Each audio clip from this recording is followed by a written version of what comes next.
Voilà, c'est parti aujourd'hui. Au programme 3 heures de vélo. C'est chaud, la semaine va être un petit peu compliquée. Ils annoncent canicule jeudi et vendredi. Donc aujourd'hui j'en profite pour faire ma sortie longue parce qu'il fait chaud mais pas trop encore. Il y a un petit peu vent, un petit peu d'air, donc on va en profiter. Allez, c'est parti pour 3 heures de vélo. Voilà, en direct de ma sortie longue. Aujourd'hui, vu qu'il fait chaud, j'ai une séance de 3 heures à faire, donc du coup je fais un petit peu dénivelé.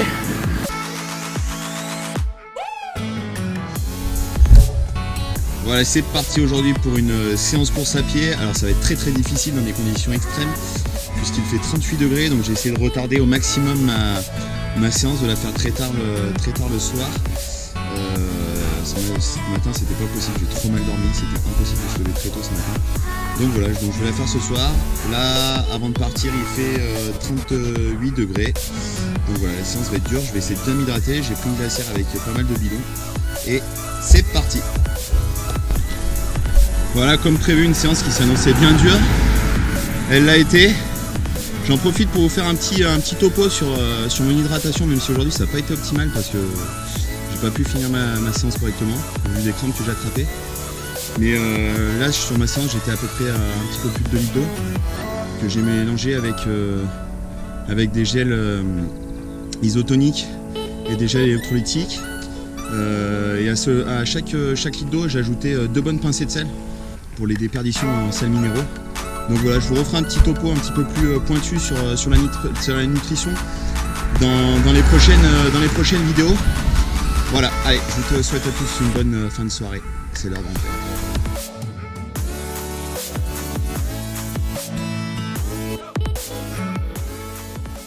Voilà, alors cette semaine j'avais décidé de vous faire une petite vidéo sur la partie natation en triathlon, et puis les aléas climatiques ont fait que j'ai décidé de changer un petit peu la thématique de cette vidéo pour vous parler de la canicule. Alors dans un premier temps, on va parler des différentes façons de gérer ces épisodes caniculaires, notamment l'entraînement, et on va partager cette vidéo en 2 parties. La première partie va être consacrée aux aspects physiologiques et à ce qui se passe sur le corps humain lorsque l'on est face à de grosses chaleurs comme on a pu avoir cette semaine.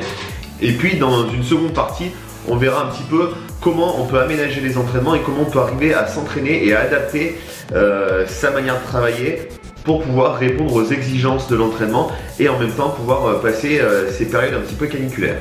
Alors premièrement, commençons par les aspects physiologiques. Alors qu'est-ce qui se passe lorsqu'on s'entraîne sous de fortes chaleurs? Eh bien tout simplement, déjà dans un premier temps, la température corporelle va avoir tendance à légèrement augmenter. La seconde des choses, c'est que le débit sanguin va être plus important dû à une vasodilatation des vaisseaux, ce qui va entraîner par conséquent une augmentation du rythme cardiaque. Et puis enfin, troisième chose, on va avoir une augmentation de la transpiration. Tout simplement, cette augmentation de la transpiration, elle s'explique par l'évacuation de la chaleur. Donc la transpiration va nous permettre de mieux évacuer la chaleur et du coup de mieux thermoréguler le corps. Alors pour poursuivre sur les aspects physiologiques, on va également avoir de nombreuses déperditions, donc que ce soit des déperditions hydriques, donc la transpiration, comme je viens de le dire, et puis on va avoir également des déperditions en termes de sels minéraux. Et on va également avoir une perte d'énergie, donc une consommation de glucides beaucoup plus importante, puisque le corps va prendre beaucoup plus d'énergie pour arriver à évacuer cette chaleur.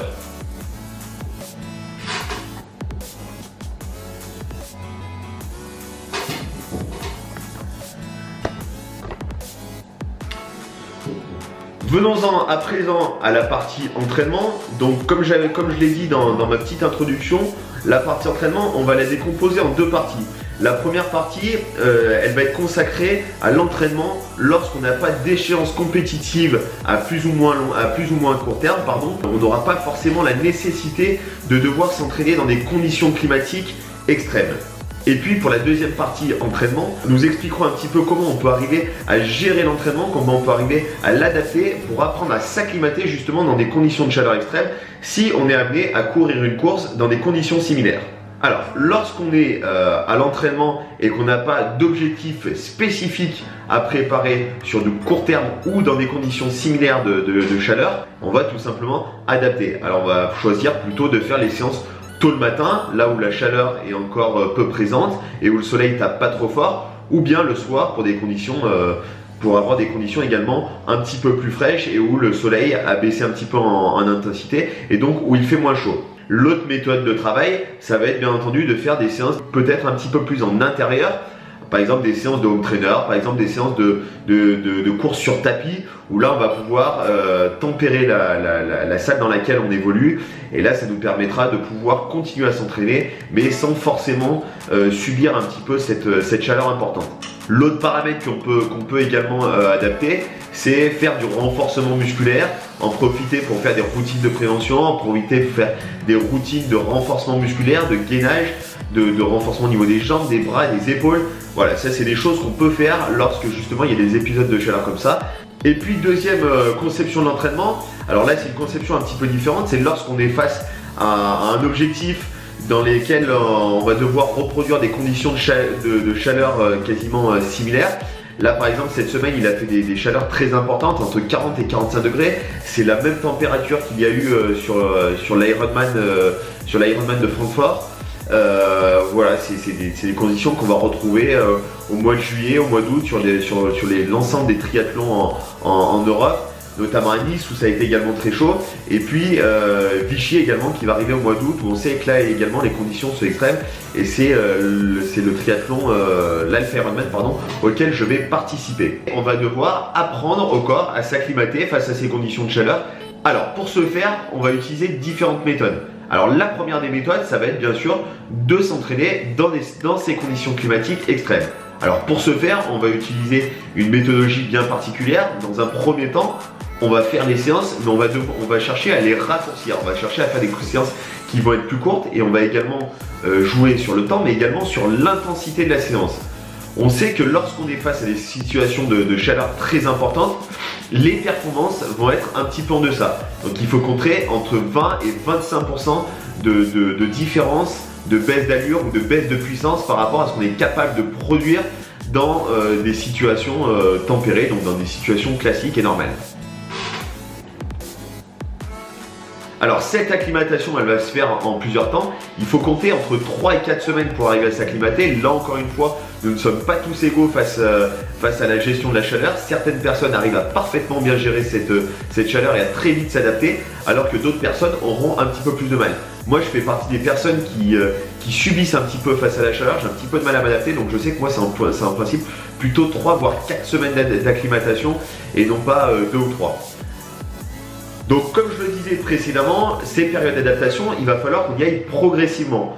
La progression, donc on va la faire sur l'agrandissement du temps de travail, du temps des séances, et puis au fur et à mesure, augmenter un petit peu le rythme. Alors comme je l'ai dit tout à l'heure dans les aspects physio, on a pu le voir que lorsqu'on est face à des situations de température très importantes, le rythme cardiaque va fortement augmenter, tout simplement par rapport au débit de sang, par rapport à la vasodilatation des vaisseaux. Donc pour cette partie, il va falloir qu'on arrive à gérer un petit peu le rythme cardiaque. C'est pour ça qu'on va adapter un rythme et une allure un petit peu moins élevés, et au fur et à mesure des séances, qu'on va faire sous la chaleur, au fur et à mesure qu'on va s'acclimater à ces températures, on va pouvoir réaugmenter progressivement l'allure de course, progressivement la durée, jusqu'à arriver à trouver le rythme des séances précédentes. Alors durant ces séances, il va falloir penser à énormément s'hydrater. Alors l'hydratation, elle va passer forcément par la boisson, parce que l'on va ingérer. Donc moi ce que je vous conseille, c'est de prendre des boissons isotoniques, des boissons électrolytiques et de l'eau. Alors la boisson électrolytique va vous permettre de mieux assimiler l'eau et de mieux rester hydraté. Les boissons isotoniques bien entendu vont vous apporter la charge glucidique vous permettant de pouvoir réaliser votre entraînement dans de bonnes conditions. Et puis l'eau va permettre de faire la transition un petit peu entre les deux, mais surtout pour vous rincer la bouche. C'est vraiment préférable d'arriver à alterner entre boissons électrolytiques, boissons isotoniques et l'eau. Puis en plus de ça, en termes de confort gastrique, c'est également recommandé. Alors, deuxième manière de s'hydrater, ça va être simplement par le biais de la peau. Alors, comme je l'ai dit tout à l'heure, on a la transpiration qui permet d'évacuer la chaleur du corps, mais le fait de pouvoir s'hydrater en s'aspergeant au niveau des avant-bras, au niveau du cou, alors on évite trop au niveau du ventre parce que ça va vous causer des problèmes gastriques. mais la meilleure manière de faire baisser un petit peu la température, ça reste encore de s'hydrater au niveau de la tête et au niveau du cou notamment, parce que le cou, c'est la zone en fait qui permet d'autoréguler le corps. Alors sur la fréquence d'hydratation, on va utiliser un petit peu différentes méthodologies. Une fois on va s'hydrater par la peau, donc par l'intermédiaire de s'asperger ou par des éponges, etc.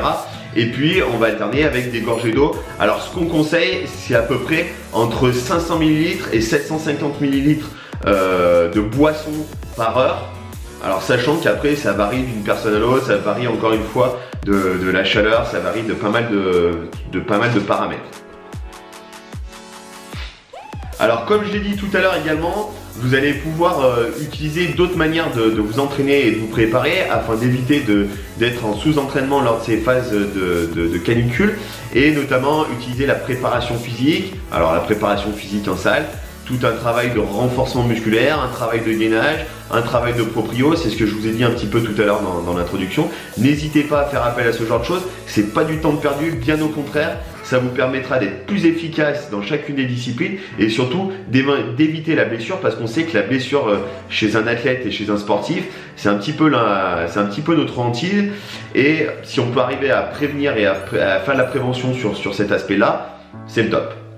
Voilà, c'est terminé pour cette vidéo. On se retrouve la semaine prochaine dans une nouvelle vidéo qui sera consacrée à la partie natation en triathlon avec tous les aspects matériels de cette discipline.